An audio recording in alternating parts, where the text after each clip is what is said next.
Tangi bareng Gusti. Panglimbang 5 menit dina Minggu Paskah tanggal 5 April taun 2026. Kapetik saka Injil Yohanes bab 20 ayat 1 tekan ayat 9. Para setresna pelem kinasih sugeng Paskah. Haleluya.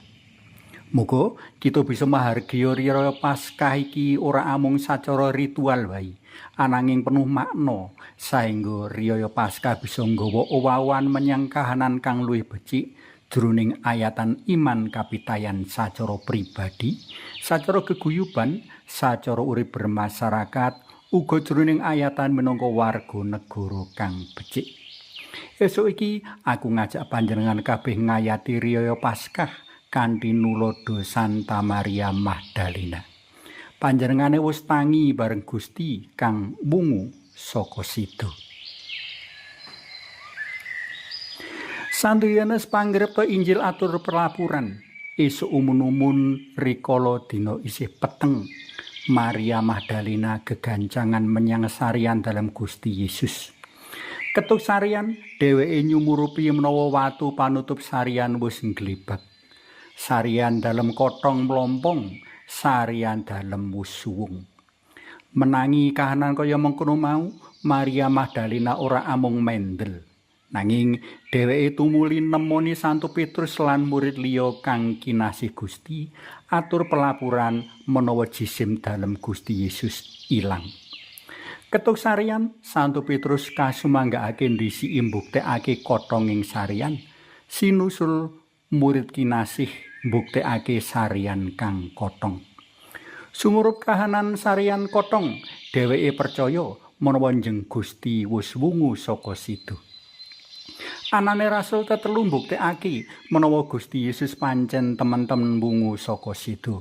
Sebab kanggo kaabsahane sawijining perkara kudu ana saksi loro. Sawijining pitakonan prayoga kaajokake, njur apa kang bisa kita tuladani saka Santa Maria Magdalena. Sepisan panjenengane tangi bareng Gusti.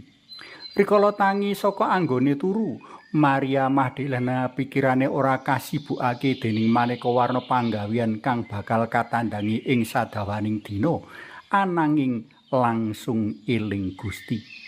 Sing kaeling pisanan sawise tangi turu yaiku Gusti Yesus, pribadi kang banget tresnani lan ditresnani. Mula dheweke banjur gegancangan sowan menyang sarian. Piwulang kang bisa kadudut saka sikape Maria Magdalena yaiku iba prayoga rikala tangi saka turu kita age-age lungguh sedakep ngadhep Gusti.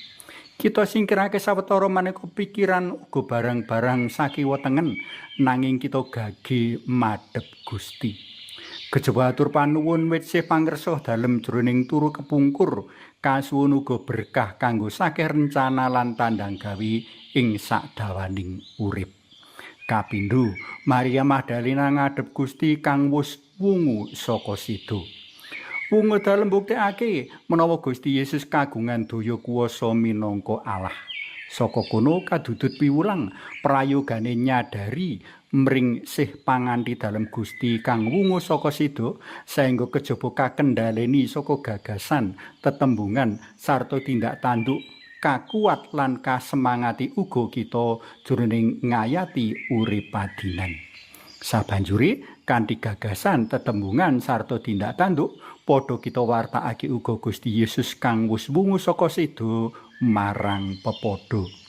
Ora gampang nglukro, ora gampang sambat, ora gampang gersula, ora gampang ngundhamana lan ngundat-undat liyan, nanging kanthi tatak lan dadak ngadepi sakeh botre-poting urip, mujudake cara prasaja kanggo ngayati wungu dalem Gusti.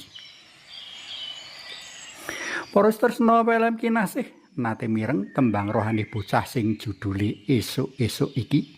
Monggo karepake panglimbang kita sinambi rengeng-rengeng nyanyekake tembang esuk-esuk. Esuk-esuk tangi turu banjur kunjuk, yen sembayang wiwitane ndumuk bathuk, Bathuk dodo bau kiwa bau tengen.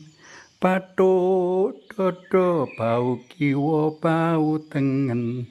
Saiki ayo padha ngunjuk kunjung asma dalem Yang Rama Yang Putra Tuwin Yang Roh Suci. Amin. Mugi nurna Yang Rama Yang Putra Tuwin Yang Roh Suci kados mula buka sakmenika sarta sak lami-laminipun. Amin. Kunjung asma dalem Yang Rama Yang Putra Tuwin Yang Roh Suci. Amin.